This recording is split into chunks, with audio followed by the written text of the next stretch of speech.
In our neck of the woods, sports is tradition. Sports is passion. Sports is family. Sports is fun. Welcome to our house. This is Southeast Sports Plus Live with Simone Eli and Gerhard Mathangani. On Monday night, we will crown the champion of the second edition of the 12-team college football playoff. But could that be the last time we see a 12-team college football playoff? Decision makers right now are deciding between now and Monday what the future will look like for the college football playoff. 16 teams, 24 teams, maybe a bridge between the two. That's what they will decide, and the SEC and the Big Ten are among the power players making that decision here over the next few days and weeks. Welcome to Southeast Sports Plus. I'm Gerhard Mathangani, joined by Patrick Walsh. Patrick, we knew that when the college football playoff expanded from 4 teams to 12 teams, there was a possibility that the growth was not done. It does now seem like, though, that there's another decision being made. I think that from 4 to 12, there might have been some people that wanted to see 8. Yep. But it seems like now the extra growth, there's a lot more division between the power players and the decision makers at hand. I think when we saw the 12-team playoff for the first time last year, a lot of people thought that the jump was too big. As you mentioned, they would have much rather had 8 teams or stayed at 4. I think the difference between last year and this year is last year there really only was 12 teams that could truly compete for a national championship. Right. And I think this year there were about 16. I think each of those teams in the top 16, like I honestly wouldn't have been surprised if Texas made it in had they gone on a run and potentially, I mean, you look at where they would have been the 10 seed if they were to have made it. I don't think that there was never a scenario where they were going to make it with 3 losses. But, I mean, you look at what Miami did. I think they could have gone on a run. I think they would have beaten Texas A&M again. Me too. I think they would have gone on to beat Ohio State in the Cotton Bowl. And I honestly think they probably could have put a scare into Ole Miss and see what would have happened there. But I think this is interesting because the Big Ten ultimately wants 24 teams in the college football playoff. But the SEC is not having it. Yeah. And Greg Sankey has basically not said a single thing about it. And he's basically, it sounds like he's vehemently disagreeing with all of this notion altogether. And so the Big Ten's compromise is, well, why don't we go to 16 teams for a few years if after 3 years it eventually would expand to 24 teams. And something to keep an eye on if this is the case is that second bullet point. Conference championship games would be replaced with play-in games. Yep. And so this would give these conferences a few years to, sort out all the logistics around that. I think one of the big things, and I think you brought this up whenever we were talking about conference championship weekend, because it felt like even when we were playing those games, it felt like, man, this doesn't seem sustainable because most of these games don't really matter. No. The ACC game, it only really mattered to Miami if they would be able to pop up above. But Indiana, Ohio State, we both knew they were in. Yeah. They were both likely still going to get a first-round bye. I think people saw that. People wanted to watch it for the Indiana story to see if they could finish the regular season and win the conference championship. But it just feels that with the bigger the playoff got, the more the conference championship week, the more irrelevant it got. And I think with 16 teams, it definitely becomes irrelevant. And with 24 teams, eradicated altogether. Yep. I think the natural question would be to ask is, are there 24 actually good, strong, viable teams that can win a national championship? Yeah. I think the logical answer to that is no. But everybody's going to point to the NCAA basketball tournament. It's a different sport, different game. But I'll play the thought experiment. Okay, so there are 68 teams that go to the college basketball tournament. There are 64 teams that make the college baseball tournament. There's 64 teams that make the Women's College World Series tournament that ends up being the Women's College World Series between the regional round, the super regional round, and before you get to Oklahoma City or Omaha. So, yes, we do have expanded fields elsewhere. Do I think it's good for football because it is a once-a-week sport? No, I don't. And I think that you're seeing that with Greg Sankey kind of standing firm on he doesn't think that this should be allowed. Yeah, and I do want to bring up the conference championship games because really they only mean something to the G5 schools. Yes. Because if you win and you're the highest ranked G5 conference champion, then you're in. But you take a look at the ACC, that game only truly mattered to Miami, who wasn't even playing, and Virginia, because Virginia, all they needed to do was win and you're in to the CFP this year. You look at the Big 12. That game meant something for both of those teams. Texas Tech wanted that first round bye. I think they would have been in regardless, even with a loss. And then BYU was playing just to get in. But you look at the SEC, it was basically, we saw what happened last year with SMU losing to Clemson in the ACC championship, and they still made it. So the precedent was already set there. But Alabama and Georgia were both pretty much firmly in the playoff field. And as you mentioned, Ohio State and Indiana were both firmly in the playoff field. They don't mean anything anymore other than just the title, because when you look at what's happened since the playoff has expanded to 12 teams, Indiana's the only team with a first-round bye that has actually won and taken advantage of that first-round bye. 1 of 8. Other teams are 0-7. So it seems like that long layoff of 25 days is basically pointless at this point. And with the expansion, that would presumably move up the first round to I would think maybe the week after Thanksgiving, the week after the conference championship weekend, which would probably be replaced by play-in weekend.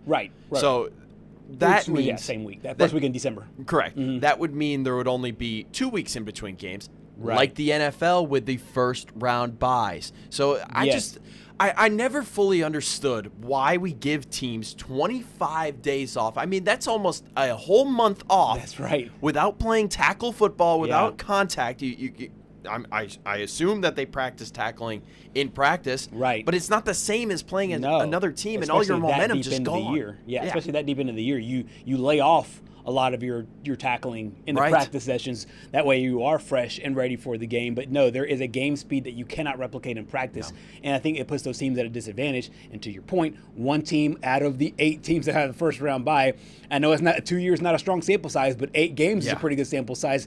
And they're 1 for their last 8. Only one team in was Indiana, who might be probably, arguably, one of the most dominant teams over the last 10, 15 years or so. So it is really interesting. I do think they have to tread carefully here, because our old co-host Simone used to always say you can't put the toothpaste back in the tube. Yes. I think if you go to 24, you can't go back to 16. Nope. Can't. And I think if you want to go to 24, the logical thing to do would be to start at 16 and to show how perfect 16 is. If you're a fan of 16, I think that'll be it. Because I think what's going to happen is if you go to 16 and then you realize who's 17 to 24, the teams that would be on that list, it would become glaringly obvious that it doesn't need that expansion. Of course, the one conference wanted the expansion, and one conference is not going to, the Big Ten is basically going to hold strong. They want 24 teams in. And in the Big Ten right now, they have the 2 aces, so to speak. They got the pair of aces in the whole, because they have the last 2 national champions, presumably maybe the 3rd in a row, 3 different teams. And so they're kind of the power player of the power players right now. If you're doing a hierarchy right now, it's just, to me, a slippery slope. So I like the SEC holding strong to 16 teams, and I do think that is the fair space to put it in if they're going to expand. The one thing I just don't understand, and I know that this is basically old news, because Big 12 Commissioner Brett Yormark had said this all the way back in the spring meetings of last year, and he was the one that was in favor of the 5+11 model, which means you've got your 5 automatic qualifiers plus 11 at-large bids.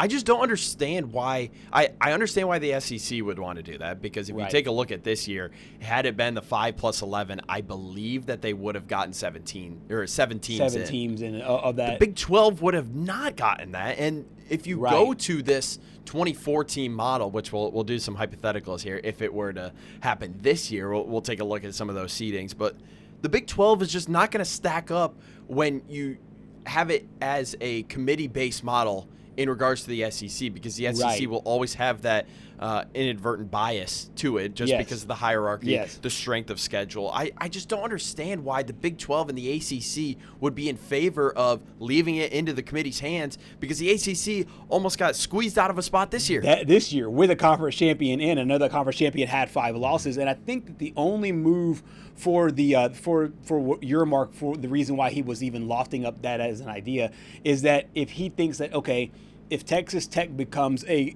perennial power player, so to speak, and then BYU can sneak in as a perennial power player, and if not them, whether it's Utah, Houston, Arizona State last year, I think that would be more on hope for the Big 12, given the schools that have money. I do think it's interesting, though, that the ACC would say yes to this, and maybe they're just thinking hope, because if Clemson can make a run for back to what they were, Miami can stay afloat from where they are, Florida State can resurrect themselves. But you're right. This past year, it would not have favored them. I think it would have favored the SEC and the Big Ten only. I think of those 11 at large, as you said. So obviously they have the 5, the 5 conference champions. So the SEC's representative obviously would have been Georgia. Then you have the other 11 spots. I think of those 11 spots, Alabama would have found a way in. Ole Miss would have found a way in. Maybe even Texas would have been able to Texas and Vanderbilt. Texas. The 3 that got in, obviously, Bama, Ole Miss, and Texas A&M. Then you also had Texas, like you said, Vanderbilt, like you said, on right there on the outside looking in. So it does seem to favor the SEC and Big Ten all over again. Yeah, and let's take a look at what the seeding would have been had the 24-team CFP model been in place this year. So Pitt would have been at 24, Duke at 23. James Madison won the Sun Belt. They would have been at the 22 spot, and Houston there at the 21 spot. Tulane at 20. Virginia at 19, even though they lost the ACC. Michigan there at 18. Bryce Underwood would have made the playoff in his first year as quarterback. True freshman there. That's right, yeah. Up in Ann Arbor. 17 is Arizona, and then 16 USC, Utah at 15, and then here you go, Vanderbilt, Texas at 14 and 13, and then pretty much the top 12 stays the exact same, with everyone Miami and above all keeping their same seeds. So this model would have gotten 7 teams in from the SEC. We saw 5 actually make the 12-team model. You just add in Vanderbilt and Texas now. Yeah, and I think, like you said earlier, I think you could have seen Texas make a run. Yeah. I could have seen Vanderbilt make a run. Yeah. Stepping outside of the SEC footprint, I could have seen Notre Dame make a run. So I do see a path for that, for a 16-team playoff, and how viable that would be. I think if you jump from 12 to 24, you tarnish the sport. Too much. It is way too much. You can't double the field. Yeah. It tarnishes the sport in a way that I think that if you love college football, you don't want to see. You would hate to see something go from 4 teams to 24 teams in the span of to 5 years or so. So it would have been interesting.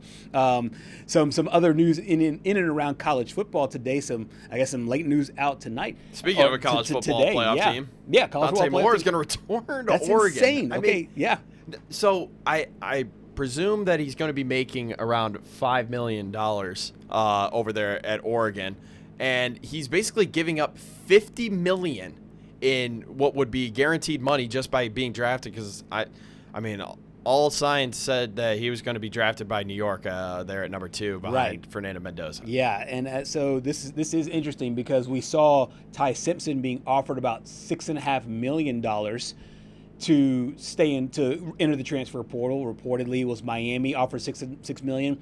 2 teams, including Ole Miss, offered $4 million of guaranteed money. So it seems to me that this is a move not to forego the NFL, but to forego one franchise that seemingly can get anything. I think he really got bullied into going back to college. and I mean, Indiana probably bullied him as well with the 2 fumbles and the pick 6 to start the game. But I still think that would have only taken him out of the top spot. I mean, this game, the semifinal only told me that Fernando Mendoza is by far and away the number 1 overall pick, and Dante Moore just slips out of that spot to number 2. But now this makes a little bit of an interesting scenario, because we just talked earlier this week about Ty Simpson reportedly being offered $6.5 million by Miami to enter the transfer portal and go over and play for the Hurricanes. But he said, he wants his legacy to be there at Alabama, so he's not going to return. But does this mean Ty Simpson goes to the Jets now? I think so, because I think that what ends up happening, either he goes to the Jets, or if the Jets don't like any quarterbacks in this year's draft, they get out of that top spot and they trade down. I think obviously you're going to go through the draft process and find out who you like. The Jets right now sit in a pretty advantageous situation. I don't know. The Jets are not a quarterback away from being great. And if you don't think Ty Simpson is your guy, you trade back. However, if you do think Ty Simpson is your guy, then I think that you do have to go get him. And so it could be a situation where Ty Simpson goes from passing up $6.5 million at Alabama and or Florida and going to play for the Jets. But if you're Dante Moore, this is also a risk. But let's just say you have a good season next year and the Jets don't get a quarterback, or they go with a veteran and they're right back in this position next year. So I do think that, this is a really compelling point here because, as you said, this is about almost a $50 million deal when you add in everything that is all encompassing with having this draft pick at this time. But no, it does look like all signs that point to Ty Simpson will be the second quarterback off the board. Now, will he be the second prospect off the board? That's the question. We'll see. And I know we have to go to break, but looking at the order, I wouldn't be surprised if the Jets did end up trading down, maybe get a couple more picks, because Arizona is at 3 right now. I don't know what's going on with Kyler Murray. The Titans are at 4. They're not drafting a quarterback. Giants have their guy. Browns presumably have their guy. Washington has their guy. Saints, Chiefs, Bengals. I mean, all of these teams, the next possible team would probably be Miami. Because I don't know what's going on with Tua. And I don't know if you've seen enough out of Quinn Ewers to be able to stick with him long term. And then after Miami, it's really nobody. Everybody either has their guy. Until the Jets again at 16. Exactly. Has their guy or would not necessarily trade up. So you have to find somebody who probably wants to trade up in order to get a guy that will be a backup. But as you said, most teams kind of know who their guy will be. And the two teams that didn't know, think about it. They're in the exact same situation with Kyler Murray and with Tua, two guys that they drafted, they've now paid, and now it's a situation if they want to keep those guys or not. So much is left to be determined between now and draft day coming up in April. Coming up next year on Southeast Sports Plus, we head over to Spartanburg, South Carolina. I talk some Gamecock basketball with Mariah Ross next.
Back here on Southeast Sports Plus. We were chatting in the break with our friend Mariah Ross just a moment ago, and it just struck me that I don't think we've spoken since conference play has opened up. Good to see you, Mariah. And it's actually Mariah this week. It's been a while. I know it is Mariah this week. I don't know if you heard the last time with Pete. with Pete had to do his best Mariah impression because I introduced him as you beforehand. But it was good to have him on. Great to have you on here as well. That's awesome. Usually I have to present myself as Pete, so that's nice that he had to do the opposite. I should have just played along with it and said, we're doing the switcheroo. You normally have to play his role. He had to play yours last week on the show. But number one, it's good to have you on. Good to see you again here in this new year. It's the first time chatting since we've turned the calendar to 2026 and conference play has started with both the men's and women's basketball teams. We'll start with the men. Yesterday or Saturday of the weekend, losing the game to Georgia. But overall, through the first few games here of conference play, what have you seen from this team and some of the ways that they can build and improve as the year goes along? Yeah, well, you saying 2026, first of all, sounds crazy to me. It's like rattling my brain still, like noggin school, so I don't have to write it, but it sounds weird. But no, with the Gamecocks, you can see a group of players that is really just fighting and trying hard to make anything happen, to pull out any kind of, meaningful wins. And they definitely got close in that game against Georgia. But as we saw at the end, had a tough time just making those shots fall down the stretch and making the plays that they need to make at the end to be able to pull out those wins. So still a lot of hope, I think, within the program. There's things that they're doing that, give you confidence that maybe down the stretch they can pull something out. But at this time, I just see a team that is really scrapping and trying to pull out all the stops to just figure out how to win games at this point. The good news for Lamont Paris and crew is that you've already gotten halfway to your SEC win total of last year in just 3 games. There you go. So, I mean, there is something there to build on. But I take a look at some of these games. I think they played Vanderbilt pretty close. Obviously, the Georgia game, it was also played pretty close. Right. Can we expect them to build upon this? Do you expect them to eventually be better than the team that was out there last year?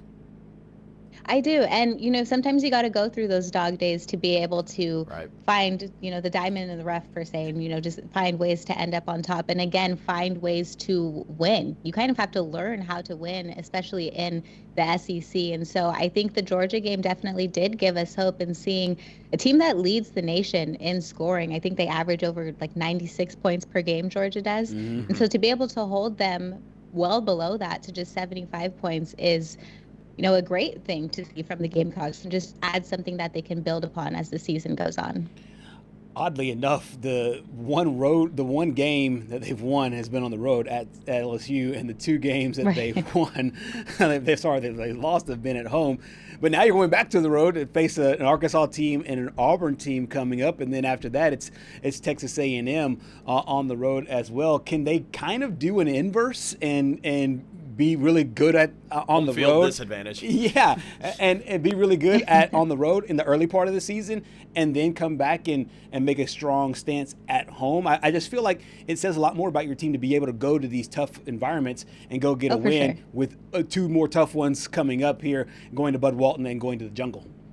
Absolutely. I think that's every coach's dream, right? Obviously not to lose at home. Nobody wants to see your team lose at home. It kind of gets the fans out of it. They're not, showing up maybe as much as you would hope that they do. But to be able to pull out tough wins on the road absolutely sets you up for conference play and for tournament play as you get down the stretch. So, I mean, I definitely think Arkansas is a team who is only, averaging about 10 more points than the Gamecocks at this point. So if they're able to somehow balance that out and make the free throws at the end of the game, that was an issue against Georgia. So if they're able just to do those little things, it's absolutely possible that they can pull out these tough wins on the road.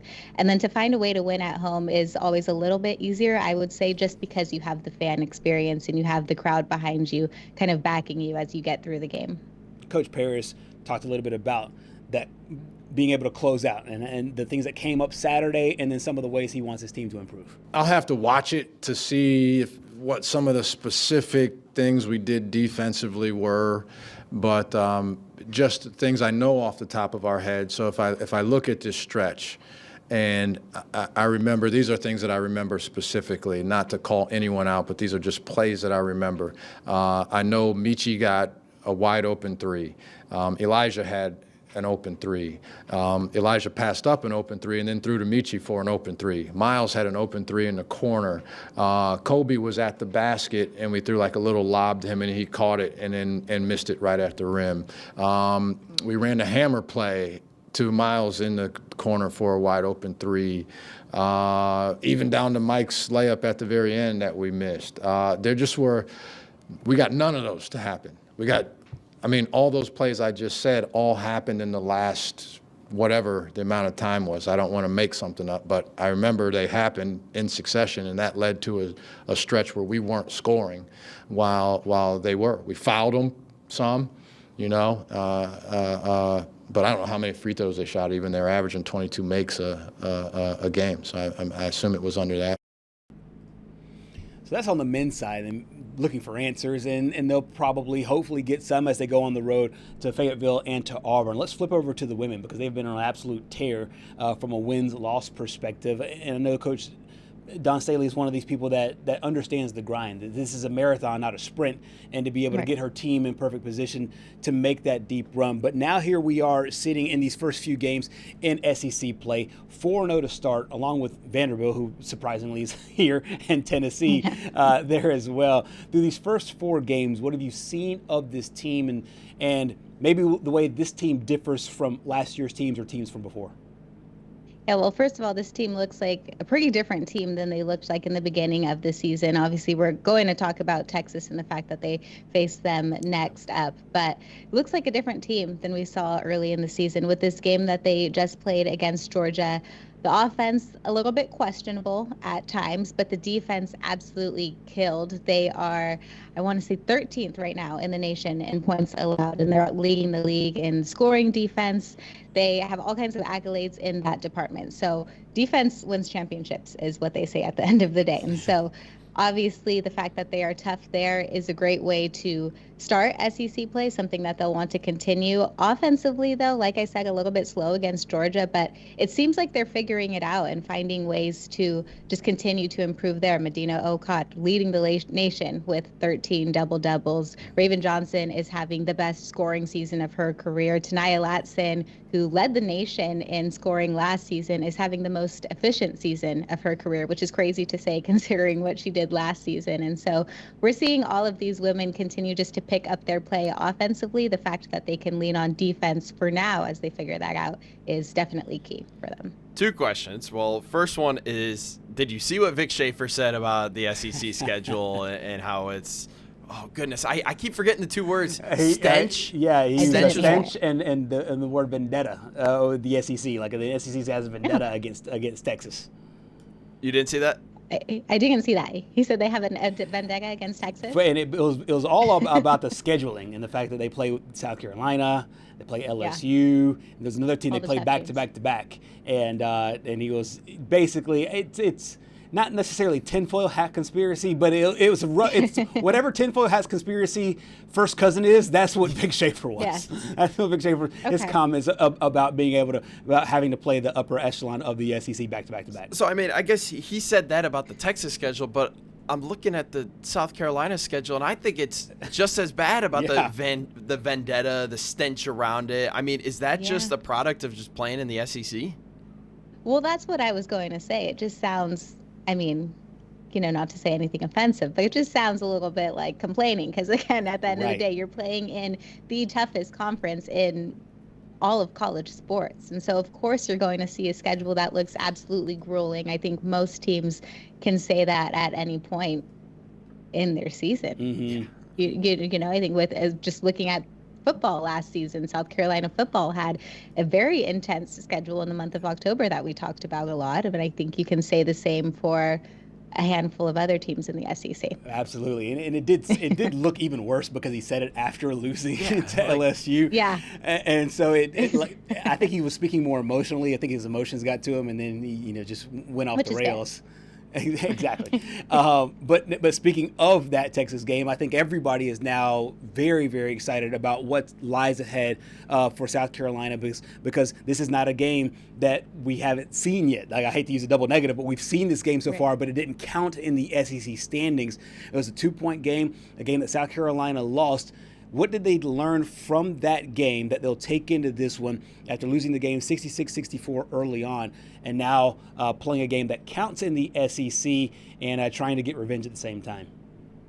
Well, it's funny you bring up the fact that they've played so often. They've actually played 6 times in the last 369 days. Wow. Wow. South Carolina is 3-2. Or, well, this will be the 6th matchup, excuse me. So it will be the 6th matchup in 369 days. South Carolina is 3-2 in those matchups. So these are two teams that know each other very well, but obviously a lot of change happens as you go through just college in general and the college portal and all of those things.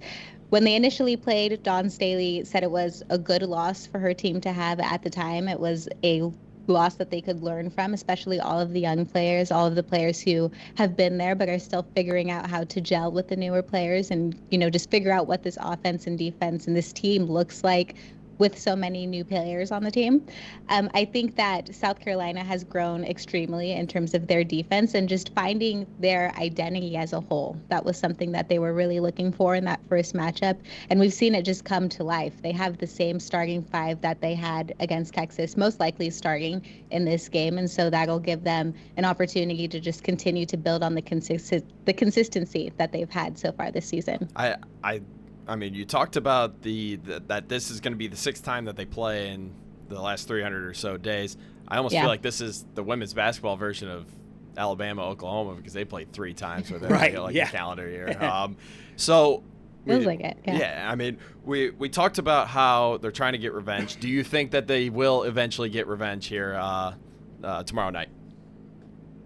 I do. I think the defense is just a lot for any team to take on, but just the size as well. We talked about the women on this team who are playing so great, Medina Okad, Raven Johnson. I don't think I even mentioned Joyce Edwards and what she's been doing, but she's, top 15 in the nation in scoring, leading the SEC in a bunch of different categories. And so all of these players are great. Add in the fact that they're going to have Alicia Tunabes to the mix, and she's going to be making her debut tomorrow, and that's the 6'7" forward from France. Like, adding that size to your roster is only hopefully going to make it gel even more and just continue to dominate on the glass and play that brand of South Carolina basketball with rebounding and just attacking in the paint. Absolutely. Let's flip it over to the Clemson side right now, because this is another team that has been surprising in the first part of the ACC. Talking the Clemson men here, a perfect 5-0, a perfect 5-0 in a regular in a conference that I think is, historically speaking, I would think more revered top to bottom than the SEC is on the men's side, at least. I know last year was kind of an outlier with the SEC. But this year with this Clemson men's basketball team, what do you make of this group, and is this sustainable against the top-tier teams in the league like your Dukes and everybody else? I think it's proving itself to be sustainable so far. With a team like this who has so much depth, you kind of don't really know.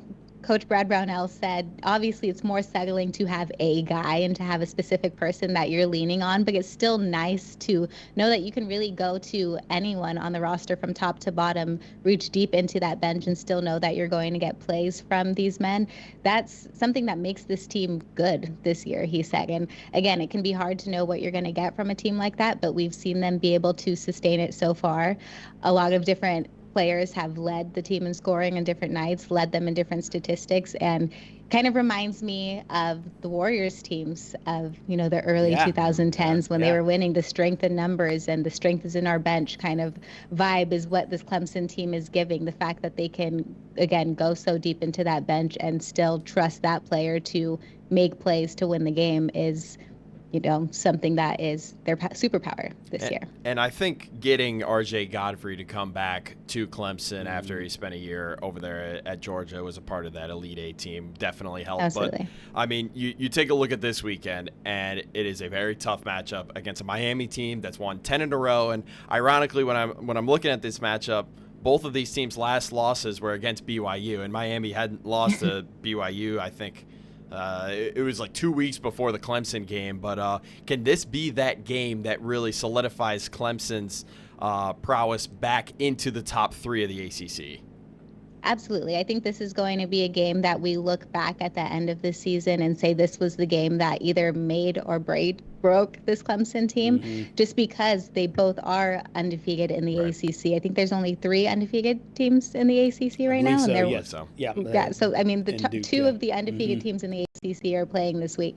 And I think that obviously is going to set the stage for the standings at the end of the season and who ends up in that championship game. So this is definitely a big game for both of these teams, and 2 teams that look really different. So it'll be interesting to see who ends up coming out on top.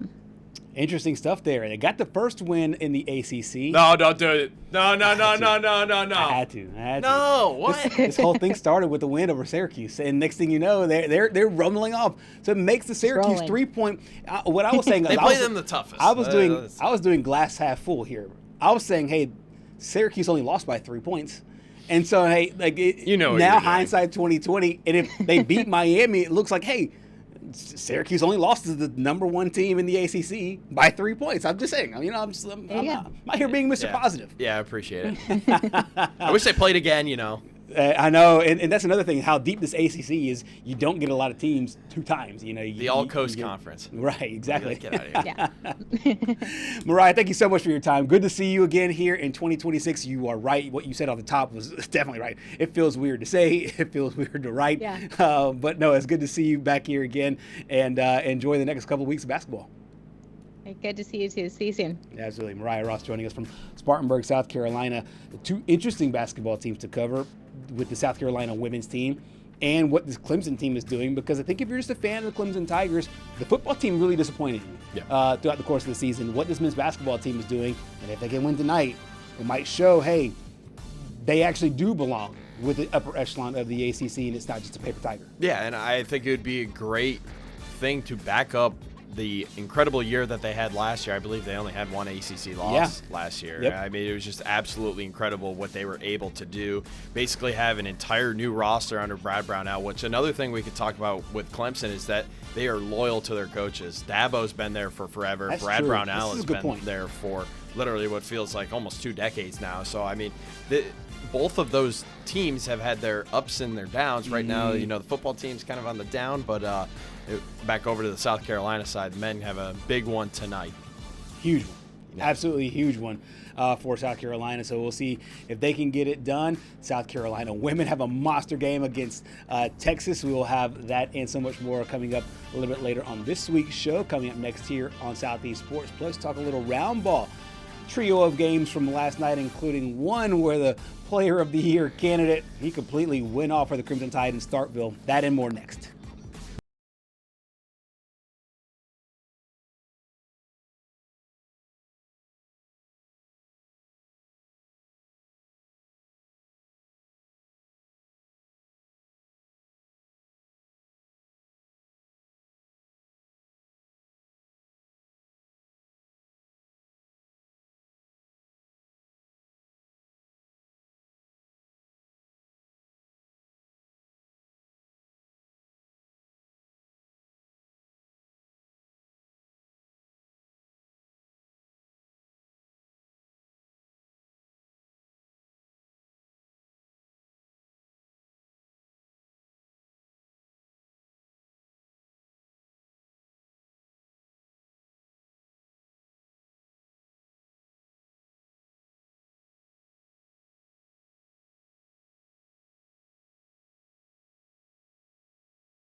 We are back here on Southeast Sports Plus. 3 games in the SEC last night as teams made that quick turnaround from Saturday and then playing on Tuesday. Alabama was on a 2-game losing streak. They come back with a bounce-back win in Starkville against Mississippi State.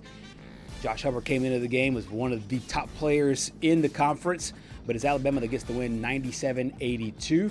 Meanwhile, Oklahoma, the struggles continue. They were great at home. Last night, not so much, as the Florida Gators continue just their absolute trouncing.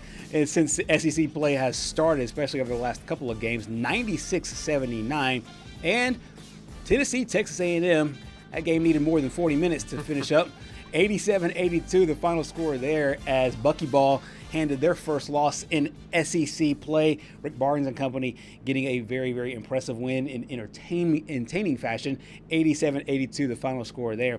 We'll start with that first game that we talked about, Alabama, Mississippi State, Patrick. And I'll tell you, when it comes to individual scores in this game, this is the one I was the most looking forward to, because you had Hubbard against Feinlein. We knew there would be points and periods of the game. And you knew that they were going to be matched up against 100%. 100%. And Alabama, it was gut check time for them, because Nate Oates put words to it. He said over and over again, I don't know if losing bothers this team enough. And I think if you're any player with any competitive spirit about you, you take those as we have to go out and not just show our coach, but show everybody else that we're the upper echelon, and they did. Yeah, and I think that their leader, LeBaron Philon, probably took those words to heart, because as you know how I was telling you about this earlier. You know, in basketball sometimes, and it's ironic that I'm going to make this analogy, sometimes you got that heat check. Yep. And I was making my predictions yesterday, and I said that he was going to drop 30. I just said that on a whim. I was like, there's no way he actually drops 30. Well, he drops 32 in a career high.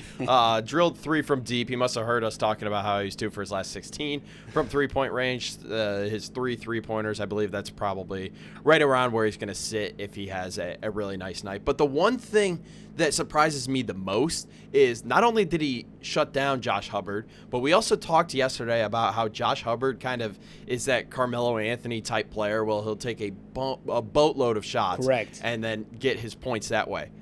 LeBaron Philon took 14 shots and he had 32 points. Yeah. I mean, talk about an efficient night. Yes, that is huge. I mean, when we talked earlier about LeBaron Philon, it was some injuries that were bothering him. He had full body cramps, and when they played against Vanderbilt. But we mentioned his 3-point numbers; they were terrible coming into this game. When starting the SEC, it was 2 of his last 16. So I'm right there with you. I think that number one, his body got right, and then secondly, he was able to lead his team. And I think it's more than just putting the ball in the basket. I think a lot of it too was, telling his team, hey, we got to perform well on defense. The little things, we have to do all the little things right.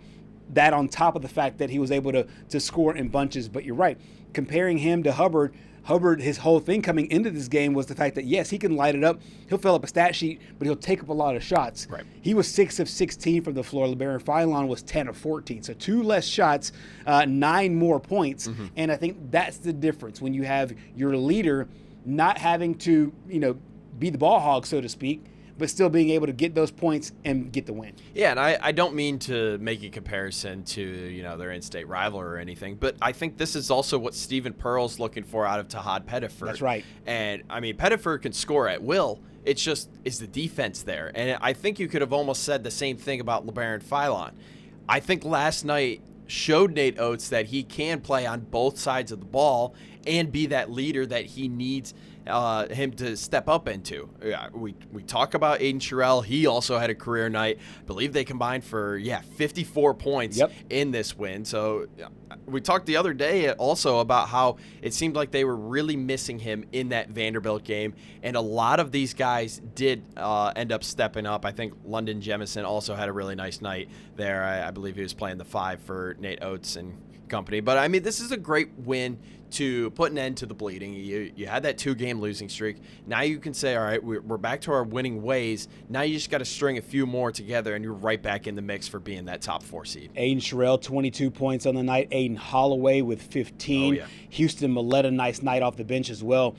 coming up with 7 points in 22 minutes. There was 8 guys that played at least 16 minutes in the game, led by, as we talked about, LeBaron Philon, who had 32 points in 33 minutes. A very, very efficient night for him. Head coach Nate Oates spoke after the win in Starkville. Look, he played great. I thought he was super locked in on the defensive end and then just making the right plays. His turnovers were way down. He only had the 1 turnover.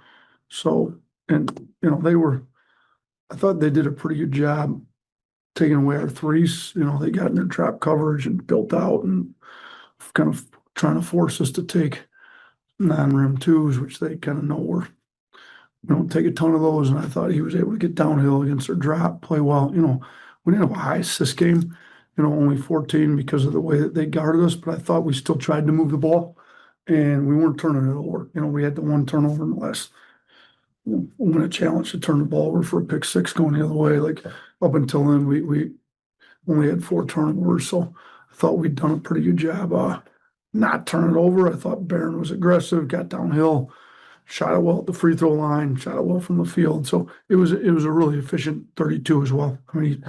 32 points on 14 shots, pretty good. Unbelievable there night for LeBaron Philon. One thing before we move on to buckyball here, the fact that Alabama, it's funny that this year there is, if you don't watch the games or if you watch part of the games, you're right, maybe kind of distracted. If you just take away the score and you just literally look at 2 stat lines, you could kind of guess if Bama's going to win or lose and how much by. It's typically the 3-point number because they're going to shoot a bunch. Oh, yeah. Unapologetically. I mean, this team, they we're talking Steph Curry numbers. Oh, no question. And in fact, it's so much so where Nate Oates has put words to this, they'll get upset when a guy passes up a missed 3-point opportunity. Even if the guy is having a cold night, if they line it up and the shot's wide open for you, they want it there. They were 12 of 34 last night from 3. And you look at the rebound numbers, 47 rebounds to 43 rebounds. Typically, when they out-rebound their opponent, they win those games. Yeah. And if they out-rebound them by that margin, 2, 3, 4, 5, anywhere between that and 10, they'll blow a team out. And I know yesterday it was 15 points. They were up by 20-something at one point in the game. I just think that this team, the good and bad is that, you can die by the 3. You live by the 3, you die by the 3.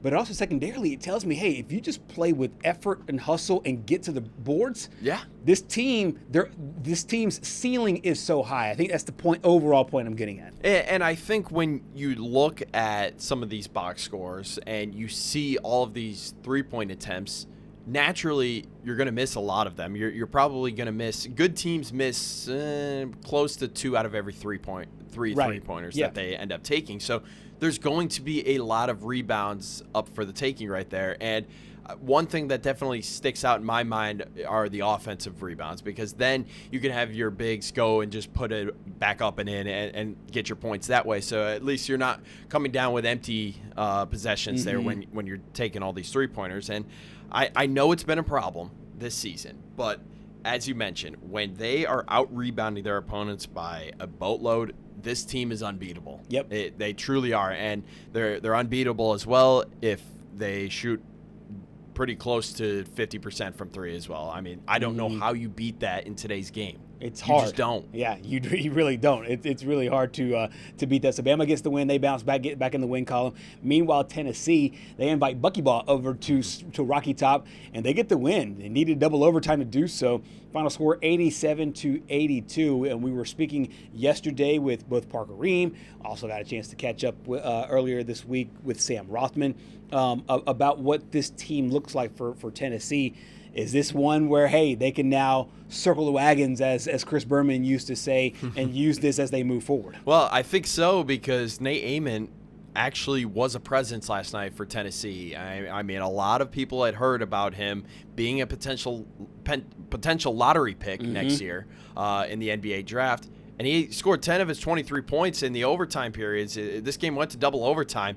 And I know Rick Barnes actually had him on the bench for a little bit. Yeah. And then they put Amon in at that 4 spot, something that he isn't usually a position that he doesn't usually play. Right. And he had a lot of success. And I think that has to be encouraging for Rick Barnes and company moving forward, because as Sam Rothman said yesterday, it seems like when these teams take away Jacoby Gillespie, the transfer coming over from Maryland, this team doesn't really have that second guy that can step up. I know Akbara also had a really nice night last night for the Volunteers, but we just talked about Alabama and rebounding. Yeah. I mean, you want to talk about Blown a number, away. 60 rebounds for Tennessee. Texas A&M only had 35. And that's not kind of unorthodox for this Texas A&M team, because I mean they are so much. That's their motto, is to get on the glass. But no, Tennessee really showed, hey, if they can rebound at this clip, I know that 60 boards is hard. They went to double overtime, so they played all those extra minutes. But this is a team that will fight, and Coach Rick Barnes has talked about that, and he wants his guys to fight, and he's now getting the fruits of those labors, so to speak. And he talked about it after the game, just being able to have that fight against a team like Texas A&M, because you know they will fight all the way through the second half and the end of the game. Here's Coach Barnes. Really proud of them. We spent a lot of time in the prep, obviously with their style of play and playing against a lot more players on the court, and I was honestly disappointed early that when guys were open, they weren't making the pass, and the guys didn't do exactly what we had practiced. But got to give A&M and Bucky's done a really good job with his style and what he plays and how he does it. But I thought as the game kept going, we kept getting better, especially in the second half. Played more with Nate at the 4 than we have all year. But I thought our defense, we made adjustments, and a couple times out of that adjustment, and I think just simply out of habits, we knew we were going to really work hard at taking away the 3, and we had a couple guys that still rotated in and gave up those quick 3s. But really proud of the guys, just their grit. Is really neat in the huddle with them. They stayed together. They kept finding a way. It's not going to be the prettiest game. I mean, we haven't played against a style like that all year, but we found a way. I thought a lot of good things. I thought Nate, 2 games in a row now, is really. He started off and we set him down, and I thought while he was there, something happened because he started seeing the game totally different when he came on the court. So Tennessee hands Texas A&M their first SEC loss. Bucky Ball needed double overtime to lose that game, showing that they can still be in the hunt for a SEC regular season championship. Coming up next year on Southeast Sports Plus, we close up hour number 1. Stay with us.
Back here on Southeast Sports Plus, it has been a very interesting hot stove season in Major League Baseball.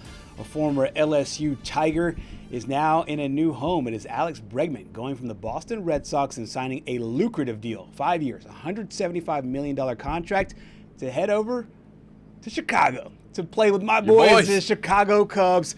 A huge deal here for him, and this is two franchises that really wanted his services. It looks like the Cubs put it over the top with a no trade clause, no opt out there as well. But this is a power hitter and a monster bat for a Chicago Cubs team that made improvements in 2024 and looking to add on to that in 2025. Sorry, 2025 and 2026. I mean, you made the playoffs. You won the wild card series. Right. You didn't end up beating the Milwaukee Brewers, but at least you got to the playoffs this year. I think this Bregman signing is very interesting. When I saw that he signed with Boston last year and he had the opt-outs after year one, I basically knew that he was going to opt out after year one. Mm-hmm. He was just such a dangerous hitter in Houston, and I had a feeling that he was probably going to lead the resurgence of the Red Sox. I didn't expect them to actually make the playoffs this year. I still thought they were a year away, but I think he provides a veteran presence in that clubhouse for Chicago. He's known for his pull side power, and Wrigley Field is a pull hitter's dream out there in left field. I know sometimes when you get the wind, it can play like it's 400 feet, but I still think there's definitely a lot left in the tank for Bregman. Had those 18 home runs last year, almost a 275 batting average, and the OPS was north of 800. I think if you are a team like the Chicago Cubs, and I know I root for them, so I'll try to keep my biases aside here. You see what the Dodgers are doing, and you see what it takes to win a World Series. Right. And no one move is going to do it. But I feel like all moves that are in this realm, when you can get some of the higher-end guys to add to a lineup where it's not Bregman having to put on a Superman cape every night and have 3 hits, 2 bombs, I think that every move here gets you closer to what a championship brings. This is not a world. One player is not a championship will bring. However, I do feel like this is a situation where it brings the Cubs a little closer to that top part of the National League. Yeah, and I think when you look at what's going on right now for the Chicago team, I would basically expect Travis Shaw to be traded. If I'm Chicago, I mean, he's got the most amount of. I believe he still has 4 years under team control, and you basically got a logjam over there at third base. So his trade value is through the roof right now. I would get rid of him while you can, maybe get some more pitching. I believe Shota is back, right? Yes. Yeah, so that's a big one, but you missed out on Ranger Suarez, and I don't know what else. I'd have to look more into Chicago and their pitching staff, but I would expect Travis Shaw to be traded here pretty soon. Yeah, absolutely, and we will see how it all shakes out coming up over the next few weeks and months in the professional baseball world. Hour number 2, Southeast Sports Plus, is next.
In our neck of the woods, sports is tradition. Sports is passion. Sports is family. Sports is fun. Welcome to our house. This is Southeast Sports Plus Live with Simone Eli and Gerhard Mathangani. Once upon a time, you were a true freshman. You got on the field and you even touched a blade of grass during a regular season game. Well, your red shirt was burnt.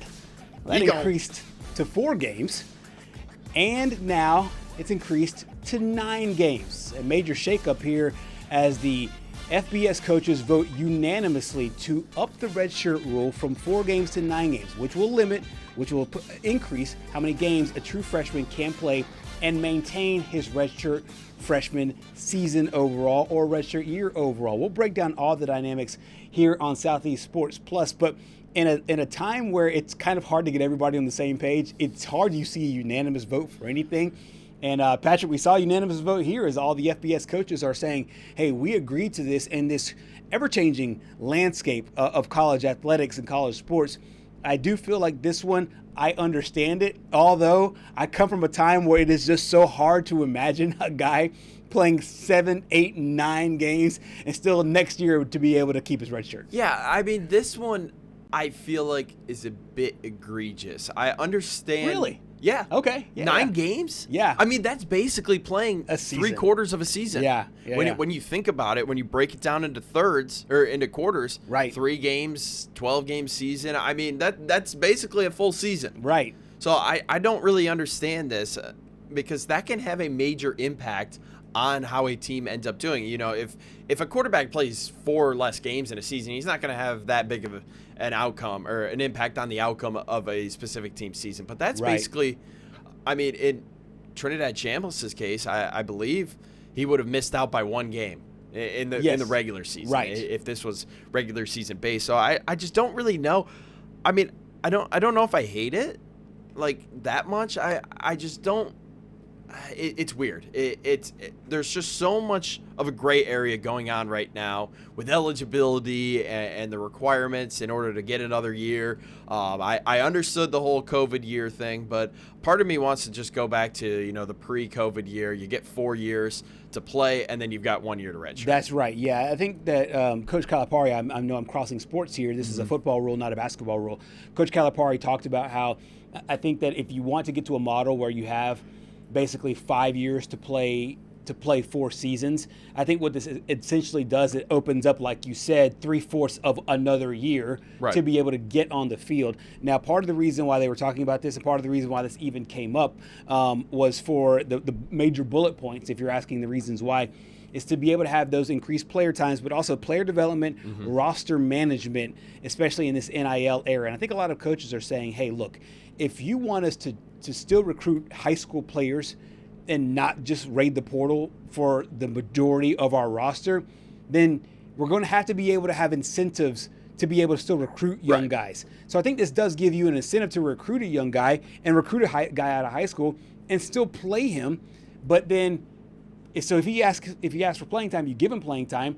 He gets those 9 games, and then if he wants to, whether it's transfer or whatever, it gives the coaches some room to operate. It came up a couple times this year where a guy, he didn't want to burn his red shirt, so he had to sit out a game. I know we talked about it with Auburn, and I know we'll talk about it a little bit more. I do see this. I see this as a win for I see this kind of a win for both sides. I think this is a win for players and a win for coaches. It is so completely different from what you're used to seeing as a college football fan. You're just not used to seeing guys being able to play that many games and still get a red shirt. I just think that if you are a coach, it now incentivizes you to continue to recruit and develop young players and not just say, hey, I'm not going to even recruit high school anymore, because what's the point if all of my opponents and all of my rivals are just getting guys out of the portal and just getting proven guys? Yeah, and I mean, I totally agree with you in that stance. And I could also see where you play your young guy. I mean, maybe, for example, obviously it's a 12-game regular season, and then conference championships are still part of the regular season, which still doesn't make any sense to me by any means. Right. Say you get off to an 0-3 start, and things look bleak, and you lose your quarterback that you had signed long term, which is again crazy. Yeah. I mean, I'm sure in the coming years when this actually does go into effect, if it still needs to pass the Division I committee, I think we would see a CBA in college sports where these players are binded to multi-year contracts, so that way it's not just transfer portal year after year after year after year, which we'll get into one guy here in a minute. And I have a rant I have to go on. Let me tell you, absolute rant. But we'll wait in a minute. Okay. We'll wait in a minute. I think that we're going to see this CBA where these players are stuck to these schools for multiple years at a time. So this would give the option for these young guys, for these coaches to play their young guys 9 games after you drop the first 3 without any sort of penalty for burning a year of eligibility. So, I mean, I can see it from that point. It's just the whole point of the red shirt is you get a little bit of experience. Sometimes you get hurt. But I don't think 9 games is the right answer. If anything, just move it up to 6. Because at least that's half a season. Right. And this double it. And we were talking on the front end about doubling the college football playoff and how ridiculous that seemed from 12 teams to 24 teams, and then how this is now passed unanimously. According to those reports, there were about 135 FBS coaches that were in the meeting. That includes Kirby Smart from Georgia, Davos Swinney from Clemson, and Marcus Freeman from Notre Dame, who've all played in national championship games, and they know about roster construction. They've been at their programs for a very long time. So I do get it from that perspective. It's just so hard to me that you get a unanimous vote on anything. So I think that's the one crutch. I'm like, okay, I'll side with the coaches on this one if they feel like this is a win for what they're trying to do from a roster management perspective. It will be just completely odd to see it. And think about it. I mean, the SEC is going to a 9-game conference schedule next year. You can literally play 9 games. You can play every conference game, hold them out of your non-conference games, and find out what you got there, and still not burn a redshirt year. So to me, if you're 18 years old, you pick a school and you get on campus and you don't really like it. You don't want to compound it with you don't really like it, but then also you're not playing because you have to save a redshirt year. If you can still play, put some stuff on tape for 8 games, 9 games before you burn that year, then get to your next school and have 4 years of eligibility. That could be one thing. Yeah. If a guy comes into your room, takes over your spot, you've played 6 games, and then now, hey, do you know that you want to transfer? You can talk to coach. Hey, can we hold off on 1 game or 2? Correct. I just think that there's ways here for it to be a win-win for both and not completely choke out the high school recruiting with which we've seen. Now, what you don't want to have happen, remember I said I had a rant. Yeah. You don't want there to be a gray area. And you certainly do not want a situation where there is a guy heading to his 7th school in 7 years, former SEC quarterback TJ Finley. It feels like he was in the SEC forever ago. Newsflash, he was. He's still in college. He's going on his doctorate at this point. Commits to Incarnate Word, basically the reverse Cam Ward career arc. Yes. Here's the thing. Yes, I know this is his 7th school, LSU, Auburn, Texas State, Tulane. There were some extenuating circumstances around Tulane. Didn't end up playing a game. Western Kentucky, Georgia State is where he was at this past year before going to Incarnate Word. I don't have a problem with TJ Finley because he's just taken advantage of the whole system Sure. that's going on right now. Yeah. The problem I have resides with the NCAA. Yep. And I mean, newsflash, I think a lot of people's problems with eligibility and stuff reside with the NCAA. Yeah. You can't blame a guy for taking advantage of these boundaries that are so, like, what even are the boundaries nowadays? There are none. That's what it feels like. It just There feels aren't. like it feels like they're licking their finger, putting it in the wind, finding out, okay, well then let's either stop this, do this, and or asking, hey, how will this hurt us in court? Instead of making a decision, it just feels like the decision is always based on a bunch of clouded nonsense that we don't get any answers to, and then they run to Congress asking and begging for help. That's what it feels like to me that Right. the NCAA has been ever since COVID. I mean, he got the COVID year, he had the red shirt, and then he also had the extenuating circumstances around Tulane. But here's the thing. He's going on his 7th year in college football, his 7th team. Yep. Meanwhile, in the SEC, you have Joey Aguilar fighting for an extra year of eligibility that, in my opinion, he probably has a 1% chance of actually winning. You've got Diego Pavia, who's still fighting the lawsuit. He got the injunction to play this year, but he already said he's not going to play next year. And then you've got a guy in Trinidad Chambliss who was one of the best sports stories of the entirety of 2025, heading into 2026 as well, who just got denied his waiver. Ole Miss is appealing right now because Ferris State didn't document some of his medical visits. Right. So how in the world are you going to tell me that TJ Finley should be allowed to head to his 7th school, hasn't really done much? Again, I'm not mad at TJ Finley. Yeah. Let that be known. This is not a problem and not any disrespect to TJ Finley. This is all the disrespect is going to the NCAA because it just doesn't make any sense how you're going to allow this guy 7 years, but some of these other quarterbacks who have, no offense to TJ Finley, done more in their college careers, have more money on the line. I mean, Trinidad Chambliss has $5 million on the line that he could be making next year, but you won't give him the eligibility. It makes zero sense to me, and that's why I think after this year, if the NCAA wants to do something about this whole situation, you've got almost 5,000 people in the transfer portal this window. You got to lay the groundwork. You got to put your foot down and say, starting now, here are the specific requirements you need to have to play college football. Either you follow them or you don't. Yep. That's the only thing that can come from this, because all it's going to do is unravel. It's going to become more of an avalanche than it already is. The snowball's already rolling down the hill, guys. It's already rolling down the hill. The sirens are blaring for an avalanche warning, and sooner rather than later, the whole thing is just going to blow up, and I don't know what college football is going to be anymore because this is just a joke. The rules bees the rules. So John Calipari, the basketball coach who coached at several places, he's now with the Arkansas Razorbacks. He voices the exact same frustration in a different world as it relates to the NCAA. Why? Because the NCAA is the governing body that does not seem to have any kind of hold or any kind of consistency with which they deem and make their rules. I have talked ad nauseum about my beef with the NCAA, and I just think that here, NCAA can actually act selfishly in its own interest. 7 schools. It's insane. I don't know how you could say this is good for any college. This right here is good for any college athlete. Gerhard, most people don't even have 7 jobs in their life. No, right. Like, what is this? How can you say this is college football? He's collecting Infinity Stones. Right.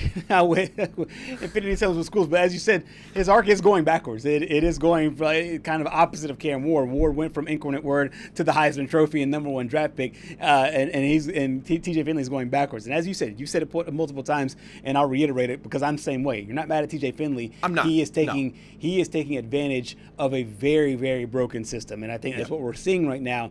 And if you're the NCAA, you have to have, I think, some kind of leadership wits about you. And I understand that they are so paranoid about lawsuits and pending lawsuits. And I would understand it. And if you lose those lawsuits, that's fine as well. Fine.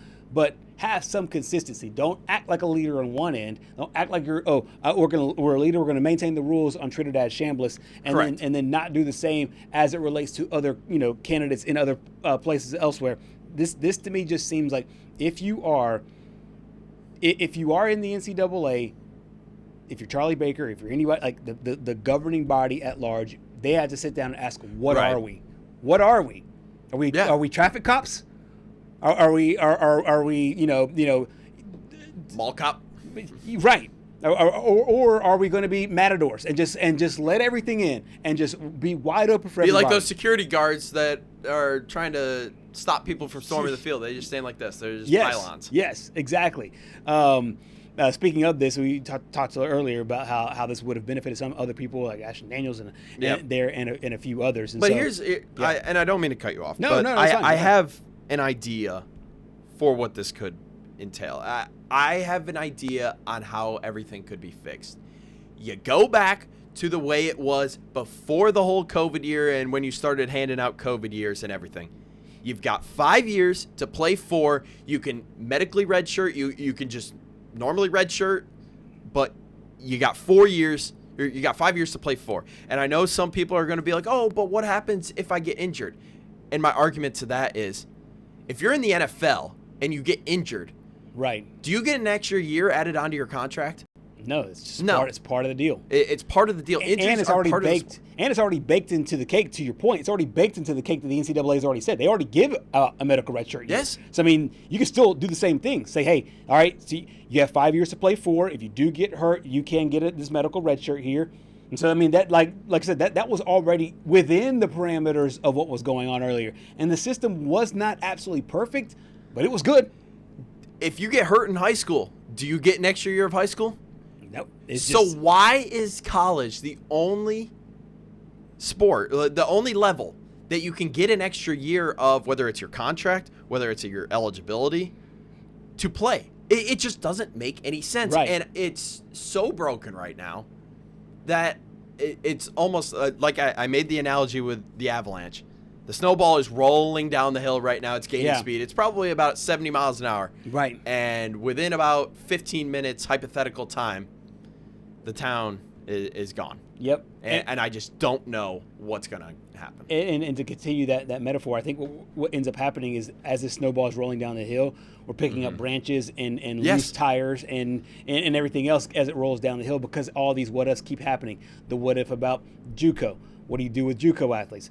The what if about, as you mentioned, the injuries. What do you do about that? Redshirt years. What do you do about that? We've now gotten to a place now, 2026, 6 years after COVID, all the COVID athletes should be rolling off the rosters, so to speak. Gone. And so now, since society is back to normal, I feel like the rules in the NCAA should be back to normal there as well. So we'll find out what it is, but as of right now, the coaches have approved it, and as Patrick said, the NCAA committee will have to ratify it. So far, everything that's come up to that committee has gotten the pass. We'll see if this does the same. 9 games in order to burn your redshirt season there in college athletics, college football, I should say. Coming up next here on Southeast Sports Plus, we head over to Arkansas. We'll talk some Hogs basketball next.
Welcome back to Southeast Sports Plus. The NCAA transfer portal in football will close on Friday, but news out just moments ago that the NCAA basketball portal has a nice shifting here as well. Word out, Patrick, just moments ago that the NCAA has adopted now a 15-day window that kind of mirrors what we're seeing in football, but this comes after the NCAA tournament in April. Yeah, and I think this one definitely makes a lot of sense. It makes more sense, in my opinion, than the football one is, because the football one is still in the midst of some teams' seasons, especially Miami and Indiana, and some of the other teams that played in the semifinal. Mm-hmm. But there's going to be a 15-day window after the national championship concludes, and you've still got your 15-day window with a head coaching change, whether he's fired, takes another job, or something like that. But I think this is something that we could see moving forward, flipping also to football after the national championship. This one just makes a ton of sense to me. Yeah, and we're already seeing that the players that play in the national championship game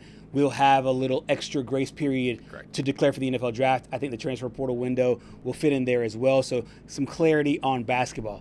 We welcome in Trey Dare. A lot of big picture items that we've been talking about here with redshirt rules and now the new transfer portal window. Before we dive deep into Arkansas, you pick your favorite topic du jour, about what plagues and or helps the NCAA. And if you were commissioner right now, Commissioner Trey Dare, which topic interests you the most as we continue a insane time in college athletics, both in football and in basketball? It's going Darth Vader style. I like it. Are we going to go? Are you kidding me? From the darkness. There we go. From the darkness here. I'm in the home office today. Oh, I see. Yeah, I was born to be the college football commissioner. None of it makes any sense to me. I don't know why they can't enforce rules. I don't get it. Is the holdup like the contractual element that the NCAA, these conferences, these schools, is it that simple? Like they don't want to go the CBA route? Is that the only freaking holdup? Like I don't. And what does it matter? Like it is crazy how fast it's happening. So 2 years ago, I think it was Matt Rule that said a really good quarterback nowadays costs you $1.5 million. Right. Look at how much we've blown by that. 4 times as much. It's exactly. It's like 2, 3, maybe even 400% that kind of cost now in just a 2-year span. Brendan Sorsby, love you, kid. Love that you're going to get the payday, but how is it? It's crazy to me. $5 million. He may not be a first-round pick next year in the NFL draft. Yeah. So college football, NCAA, listen up. I could fix this in like 5 minutes on a cocktail napkin. 5 years.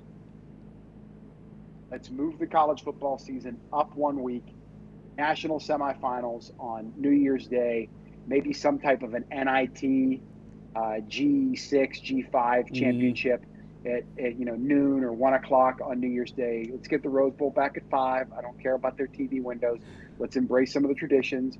Maybe the Sugar Bowl at night. There you go. There's your semifinals.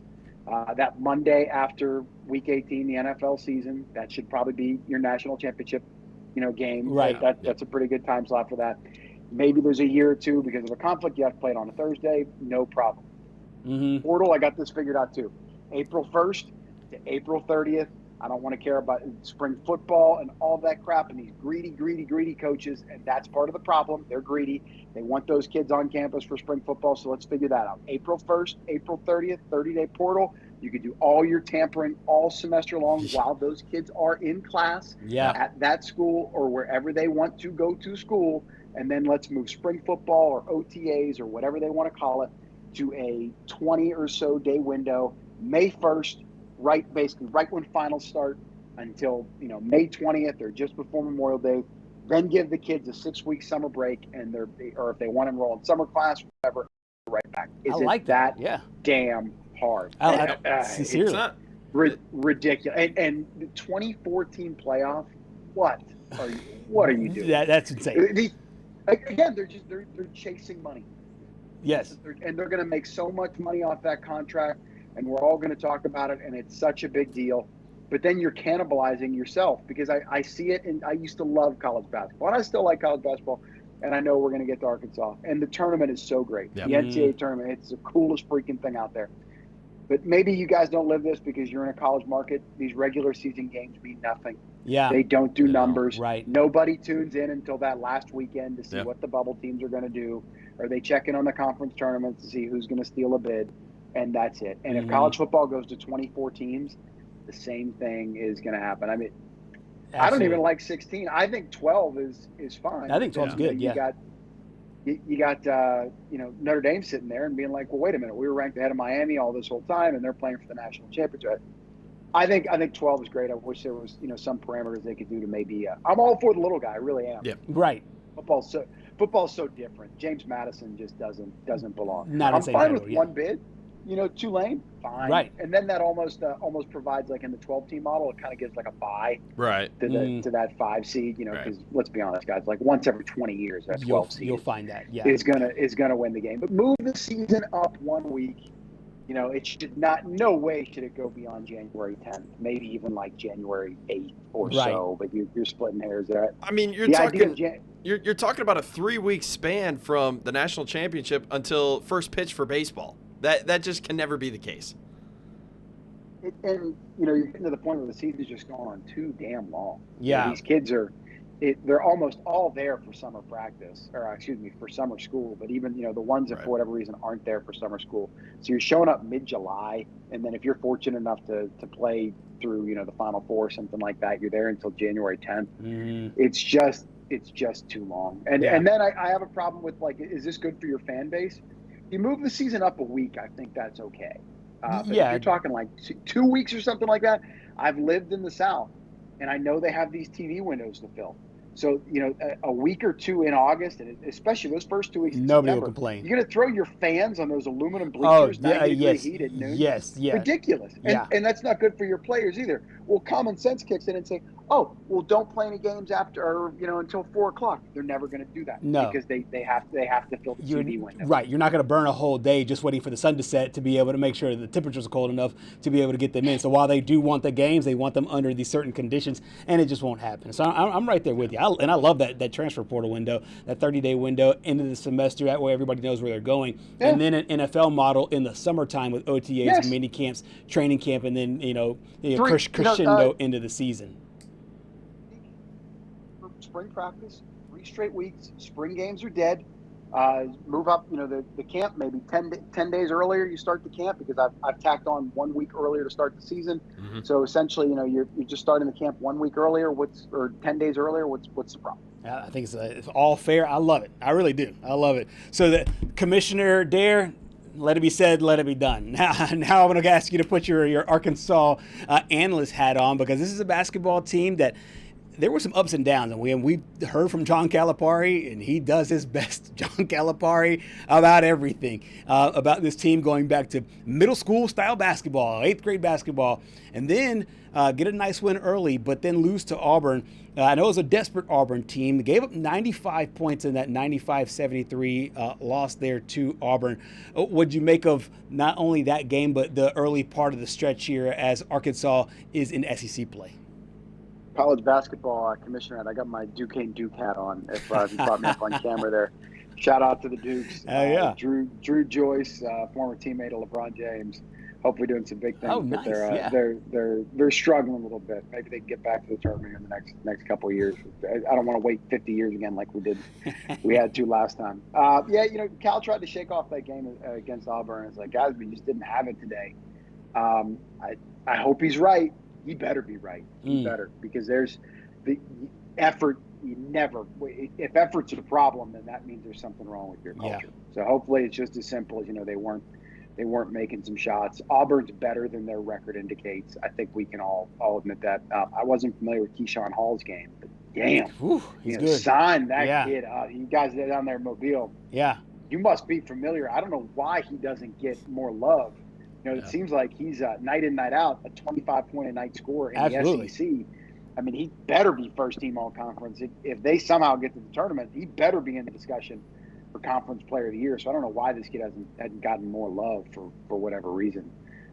There's problems with Arkansas. I actually wish Cal was more accountable, because he was just saying, it's guys, we didn't have it. We got to play harder. I told them, and we got to defend better. Yep. Of course, you got to defend. Obviously, that team went off. You couldn't stop anybody. Now I see it in the NBA, and Cal runs an NBA type program. Watching NBA games back.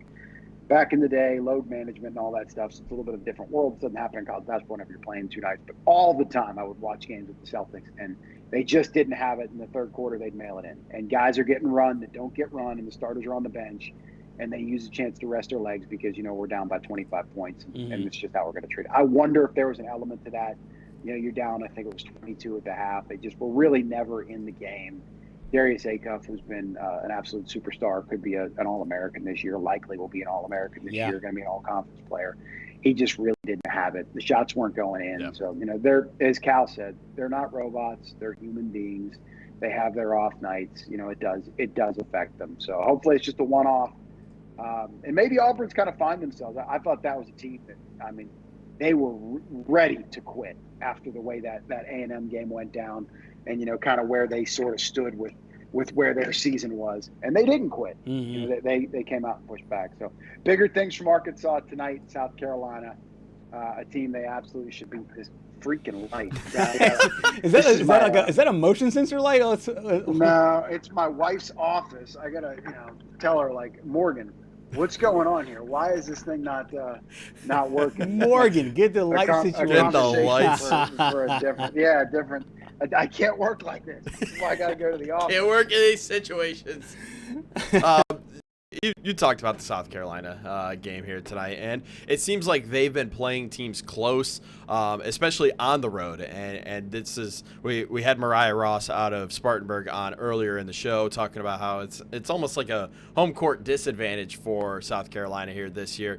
10.5-point favorites. Are you a little bit concerned? They back up they back up that first performance, kind of a dud there against Auburn, with another one against South Carolina. Yeah, there's always room for concern with anything like that. Is the hangover effect real? But right. I got even though I said I wanted to see more accountability for Cal, like, where did it go wrong? Mm-hmm. What players just were not on their game, were not responding to coaching, were not, following instruction, or maybe lack some effort. You want to see that. And I do think that times have changed. I used to always have this mentality as a lowercase j journalist here.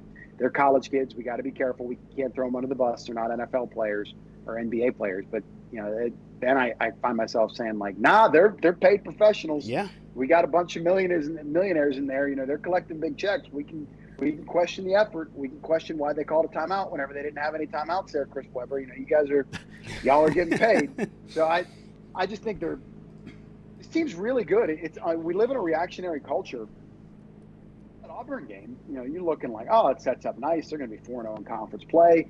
I'm saying they're through the meat of their schedule with who they had to play with Duke and Houston. I didn't think they would really see a better team than Tennessee in the SEC. Right. And you look and you're starting to get excited that this could be a 1, or maybe not a 1 seed. I think it's too late for that. But it could have been a 2 seed in the NCAA tournament. It's a Final Four team. And then you come out of that Auburn game and you're like, whoa, there's some work to be done here. So I don't want to overreact. I like Arkansas to cover that line. I'll always follow the numbers. They're at home. It's been a really difficult place to play. So, they should be just fine. You mentioned Darius Acuff, and he's been an unbelievable player. He talked a little bit about being poised and steady as such a young guy in this transformational league. I feel like that's always been a trait for me. Just being steady, being poised. I feel like that's always been, one of my good traits. But appreciate that from him, though. Coming from him, that's amazing. But, yeah, that's definitely something I always want to do. I always want to be steady and poised and, just have that beast in me so I can, do what I want to do. Coach John Calipari, going back to his days at Kentucky, he was always a guy that relied on freshmen. And I think some in Big Blue Nation liked that, the fact that he could get talented guys, and some in Big Blue Nation really hated that because by the time he got to March, it's a bunch of young guys trying to win 6 games in a row. Do you feel like this is the kind of perfect team where you have some veterans, but you are led by a guy that will probably be a lottery pick?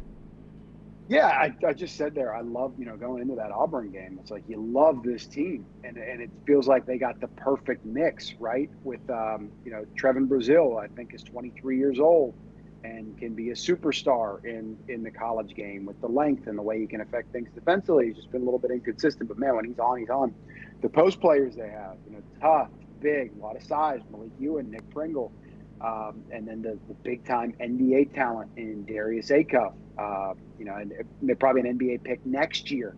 And Malik Thomas, I hope he comes back to school one more year. And Carter Knox, entering the season, a lot of people viewed him as their best player. And then there's DJ Wagner. So like the depth and the star power of this team, and credit to Cal for getting them to play together. And a guy like DJ Wagner to accept a different role, or a guy like Malik Thomas to be a top 20 recruit and be okay with coming off the bench. Everything seemed to be fine. So I keep on saying this. I don't want to overreact. I think they have a good mix. I think they have the right mix. I do still think this is a Final Four team.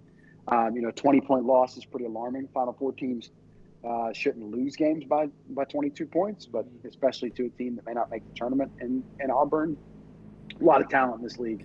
I think you guys would have to agree with this. Is the best league in the country. No question. They're not getting 14 teams in again this year, but 9, 10, 11, that's probably going to happen. Yeah, the 14 was kind of an outlier from a year ago. Coach John Calipari took his team really far last year, looking to do the same this year, and we heard from Coach after the game. They took it to us in every way. I mean, we fought those other teams and had a chance. For some reason, guys, I'm going to say it again, they're not robots, they're not computers. They'll have games. Somebody's girlfriend may have been, I don't know. But something, that wasn't my team. Now, we could even say Auburn made us look that way. Yeah, we could. But I'm telling you, we played other teams that played hard and were desperate and did it, and we were desperate back and ended up winning games. So this was they were good today. They were good. Give them credit. It's not like we are a bad team. We're a top 20 team who got spanked today. John Calipari is always great for some interesting sound there. Oh, yeah, he is a quote waiting to go. Let's move over to football because this is a really interesting time of year as the transfer portal is about to come to a close. I think sucking up all the headlines has been LSU and Ole Miss, that little beef. Florida has a new coach. Auburn has a new coach. Ryan Silverfield there at Arkansas quietly building a little something here. But all eyes will always point to the quarterback. New quarterback in-house as Taylor Green is sending his talents to the next level. Who do you think, as we sit here at this point, I know it's early, will be that guy under center under the new regime? Did you guys hear that cut from the LSU fan talking about we went to Hawaii? Why can't we go get Cam Coleman? No, I didn't hear that. No. Oh, you got to look that up, man. That dude lit it up. And LSU spending some massive money. Yeah, they are. Yeah. To pay a coach that and then to go out and get that kind of roster, that's pretty big time.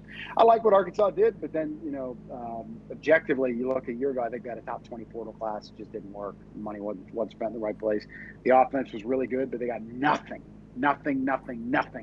on defense. And then toward the end of the year, the offense kind of eroded. It wasn't. People had figured them out. They were like the college basketball team that couldn't make the three anymore. That right. Was, that was their identity. That was their offense. Taylor Green was the dude that was lighting it up, and it just kind of went away. Everything is set up for KJ Jackson to be the quarterback next year. It will be interesting. People here are getting excited. We all want to make comparisons. Braden Fuller was a Harlan Hill finalist. I don't know if it was this past year or the year before. Division II, Angelo State quarterbacks. The Trinidad Chambliss comparisons are made. It's crazy that kid made that kind of a jump, and Chambliss was so exciting, and he was $1 million backup. They're paying him that kind of money. So I think it will be an open competition, but they're doing everything. You got to read between the lines, fellas. Always follow the breadcrumbs. Yep. So Ryan Silverfield gets introduced, and he's got Quincy Rhodes, who's absolutely an NFL prospect defensive lineman, KJ Jackson in the room, and he points to him. One more thing, you guys all in for next year? Come on, that's done by design. That's basically like this ceremonial kind of passing of the torch to KJ Jackson. But ultimately, it is going to, if it's really close, I think they give KJ the benefit of the doubt, probably for no reason because of what they're paying him, right? And because of the the built-up time he already has at the school, but not in their system. But kind of seeing a theme with some of the guys they've brought in. AJ Hill, that was their guy at Memphis, pretty well thought after, and Braden Fuller as well. Both those guys are sort of like run first kind of quarterbacks. What Memphis did offensively. So I'm not saying KJ Jackson is like Timmy Chang or one of these super duper NFL quarterbacks that wants to put it up like 50 times a game. Timmy Chang, by the way, obviously not an NFL quarterback, but he threw it like 50 times. Yeah, I just think the offense is going to be spread, power, running kind of formation. But how about Hank Hendricks? Did y'all see this? Kind of like a game changer in college football. If you don't know, I can get you familiar. You aware of this? No. Okay, Hank Hendricks. He goes to Fayetteville High School. Fayetteville High School, for those of you that don't know, literally in the shadows of the University of Arkansas. Like they share a campus. You could, from Silverfield's office, he could practically spit on Fayetteville High School. It's that close. So Hank Hendricks, whose dad, Shea Hendricks, was an assistant at Arkansas, brought on by Sam Pittman. He was an acclaimed high school football coach. That is not a coincidence. Of course, that was a benefit that this big-time quarterback was the son of a coach. We've seen this for years. This is nothing new. Right. Not blaming anybody. This is just how business is done. Hank Hendricks is a top 10 quarterback in the top 2027 class. He's 16 years old right now. He is reclassifying to 2026. This is all confirmed and announced. And he will be on campus next year at Arkansas as a newly turned 17-year-old and presumably their fourth quarterback. Here's what I got to say about that. A top 100 recruit, big time, Michigan, Oklahoma, kid's got an arm, believed to be the best quarterback in the state of Arkansas. This past year, not based on potential, regardless of class, any given day, this is the best quarterback in the state of Arkansas for the 2026 season as a junior. Jeez. Good for the kid. There's some rumors about there what kind of money he's getting. If I really believe those rumors and what people told me, I would report that. So that tells you that I don't believe it. Right. But the kid's getting paid. So good for the kid. You know what's in the kid's best interest? What do you want to do, Hank? Do you want to go to college early? This is what you want to do. Good for you. But is this really best for the kid? He's given up a year of college eligibility. I say at best, at 165 pounds, be a third string quarterback at Arkansas. Probably going to need another year of seasoning as well. Yep. So you're looking like redshirt sophomore. He's on the field. Now, look, maybe they see something in the kid and they think he's some kind of phenom and he's going to pop, and it could be as soon as next year, the year after that, or whatever, and they want him in their strength and conditioning, their program, all that. But huge way for me to land the freaking plane here. Yeah. I don't like where this is heading. Yeah. That if there's this fear of, well, he could be too expensive next year, so let's get him on campus. Because look, I said it off the top. Young man, you get paid, you go get the money, go get it. That's what's in your best interest. And if I was soon to be 17, I couldn't turn down a six-figure payday or possibly more to go do that. No way. You wonder if, a couple years from now, the family will look back and say, maybe we should have played it out in high school and then decided. But yeah, get familiar with that story. Pretty fascinating. Yeah. And we see this a lot in basketball with these high-end players that want to get to the NBA really as fast as they can and they reclassify. We haven't seen this in football. But Hank Hendricks, Fayetteville High School, his coach, who I love, Casey Dick, super accommodating with us, does a lot of cool stuff with us. Great guy to talk to. Was outspoken, and there was a deleted tweet and all that stuff as he, kind of felt he was defending his player. Sure. Do that on your own time, because I don't want to throw any kind of shade on Casey or whatever. Yeah. He's entitled to his own opinion, even though I bring it up, so obviously I'm drawing attention to it. But those that are interested in the story, the dozens and dozens watching live, shout out our fans here. You can go look that one up. But bizarre circumstance. Hank Hendricks. I hope this kid hits it big. That's insane. I looked him up on the way. You want the kid? You got to pay him early. You got to pay. You got to pay. Where we're at. And you got to pay early. And the better. And if he does pop, the better he gets, the more money he's going to command. And let's say towards the end of his time, he might be double figures in the millions as far as what he's commanding. And guys, what are we doing? I love college football, I do, but what are we doing? Brendan Sorsby, I think I heard he's going to make more money next year than 13 starting quarterbacks in the NFL. I believe that includes Drake May. Wow. In terms of salary. All these guys. You can argue the signing bonus and all that crap. But in terms of salary, Brendan Sorsby, who may not even be a first-round pick, is going to make that's insane. Starting NFL quarterback. So we live in crazy town. we certainly do. Trey, for everything that's in Crazy Town, we appreciate your perspective and your time. Thank you so much for joining us. Hey, and tell Morgan, we got to get the light situation fixed out here. I mean, it's great, but you've been great, brother. Certainly appreciate your time, man. Hey, we all want more money, sure, but they pay me well enough that I should be having good light bulbs in the home office here. We love it, man. Thanks, brother. All right, guys. I got to talk to Silverfield. Changing the light bulb. Exactly. Exactly. Guys. Trey Dare joining us from Fayetteville, and I offer some really, in my opinion, some really good fixes to college football. Then think about that transfer portal window. I think that April window is perfect. Yeah. Give it a 30-day window. You have a month long. You finish up your semester. That tampering would be insane for that whole semester. But I mean, I don't know who Arkansas's FCS opponent is next year, but I mean, I wouldn't be surprised if he just brought up a crazy story about how he's going to be 17 years old on campus next year. Expect a lot of people. A lot of people picked up Brian Williams at 18. Yep. And we'll see. You will see. He'll be 17 shortly after reclassifying. I looked him up as Trey was talking about him, and his story is unbelievable. He is a small man, but he is going to be a very rich man in college football and maybe beyond. That is Hank Hendricks. Look him up there out of the Fayetteville area. Coming up next here on Southeast Sports Plus, we continue with hour number 2. Stay with us.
Back here on Southeast Sports Plus, hour number 2 continues. The Vanderbilt Commodores, the men and the women, both have a 0 in the loss column. The men back in action against Texas. Last time we saw Texas, a pretty good game there over the weekend, knocking off Alabama. A decent resume for Coach Sean Miller, who's looking to bolster his guys. Can they pull off the upset, in your opinion? Yeah, I don't know, because Vanderbilt's got a lot to play for as well. 17-0 would be the best start in program history. They've currently matched it after the nice win that they had over the weekend. And I just don't know, because this is a Texas team that is riding high. It's playing in the Moody Center. Sometimes, that place might be a little bit haunted. Things get a little weird. It definitely does get a little bit weird. But what's not weird is the fact that Tyler Tanner is probably maybe the early pick for SEC Player of the Year. I know LeBaron Philon is definitely making a case at it. I don't think Darius Acuff will actually end up winning Player of the Year. He's probably going to win Freshman of the Year. I just don't expect. I mean,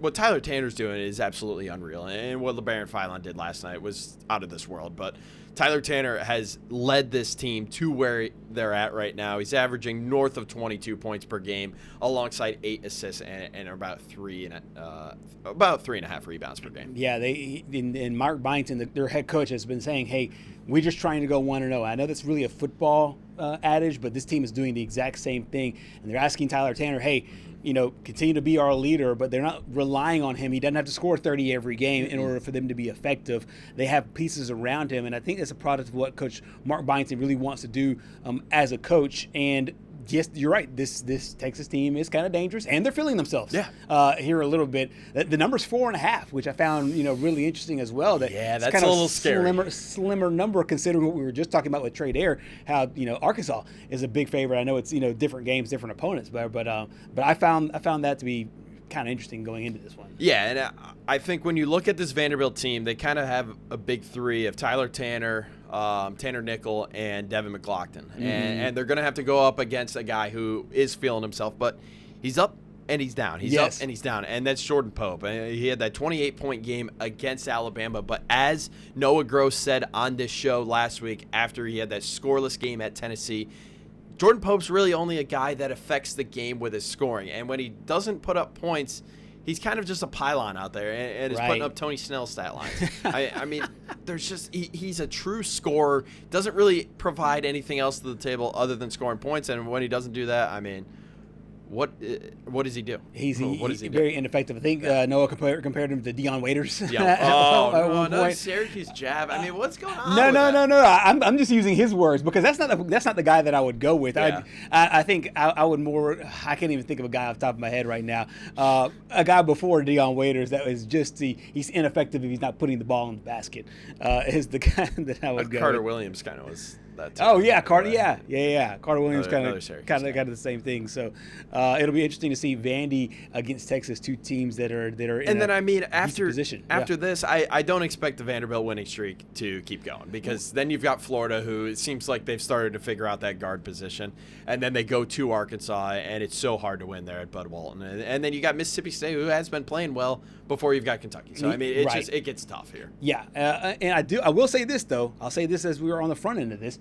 If they are to get through that gauntlet, they're the best team in the country. I would say, you maybe still behind Michigan and Arizona, but they're right there in the top 5 easily. If they win those 5 games, they're the best team in the country. Oh yeah. Because all of those wins would be better. I mean, Michigan had the fluke loss against Wisconsin. That game was at home unreal. Too. And what Vandy can say is, hey, I would say the Vanderbilt resume is better than the Arizona resume with wins and all of those. They'd be 21-0 at that point if they were able to get that one done.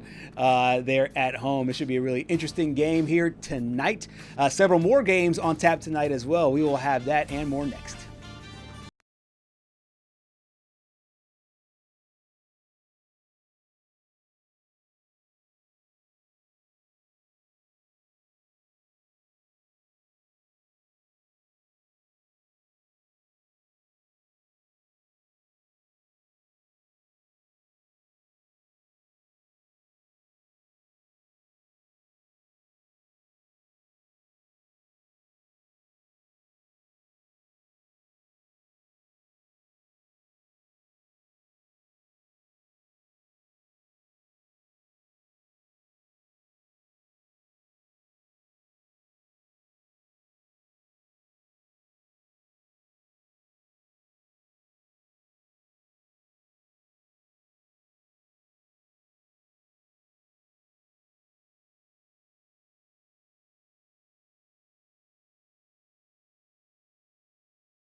Another interesting slate of games here tonight in the midweek action. Second week of the midweek games. The Georgia Bulldogs at home against Ole Miss.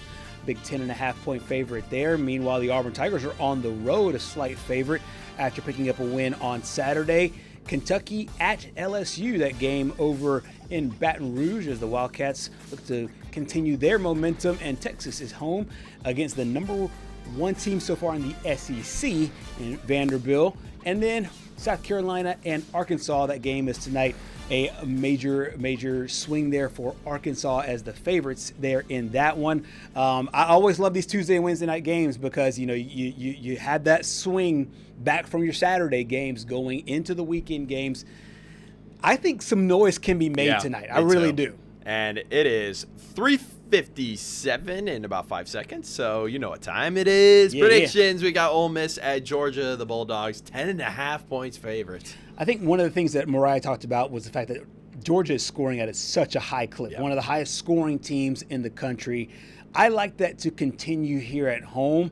I got Georgia, and I got them big, and I'm covering that number at 10.5 there over Ole Miss. No, I actually think Ole Miss covers 10.5. They're coming off their first win in SEC play. I think they can keep it rolling here. Don't think they can win this, but they can at least keep it respectable. I got them losing by about 5. Interesting there. Interesting. Next up is the Auburn Tigers looking to continue their momentum after their win over Arkansas on Saturday, taking on Missouri. It seems like Keyshawn Hall is the leader that Stephen Pearl got him to come to the Plains for. And I think he's stepping up. He is being what Todd Pettiford, we all thought that Pettiford would be, that leader on the floor. He can do it on both sides of the ball. Obviously, Hall is coming off back-to-back 32-point games. I don't think he has another 32 tonight, but I believe Auburn does get it done there. First time in 3 decades a player has gone, or Auburn player has gone for 30-plus in back-to-back games. I don't know if that streak continues. I'm right there with you. I do think Missouri will keep it close. Yeah. I think Auburn pulls off the win there on the road, which would be another pivotal win for them. Moving on to the next game on the night, you have Kentucky and LSU, that game over in Baton Rouge. I've got Kentucky here. I think Otega, Owe, and company are just going to be too much for LSU to handle. They win this one by double digits. I'm tempted to take LSU because I am still not sure about this Kentucky team. I know they bounced back last week at home. You know what? You're going to roll the dice? I'm going to roll the dice here. Oh, he's going to roll the dice. LSU gets their first win in the SEC tonight against the Kentucky Wildcats. If it was in rough, I wouldn't like it, but I think the LSU fans will come out for that one. Obviously, with Kentucky, I with think that if brand that on the happens, Mark Pope isn't making it back to Lexington. Number 10, Vanderbilt. This number has been fluctuating a little bit at Texas. Let's say 6.5. I really do think momentum is a thing. I talked about it with Alabama. The other way around, being able to use momentum off of a loss. I think it also works in Texas' favor. Texas continues to shoot well, and they hand Vanderbilt their first loss of the SEC season and of the season overall. You did talk about how you think there's going to be some major things going on tonight. Yep. I don't know. I think Tyler Tanner puts up 25.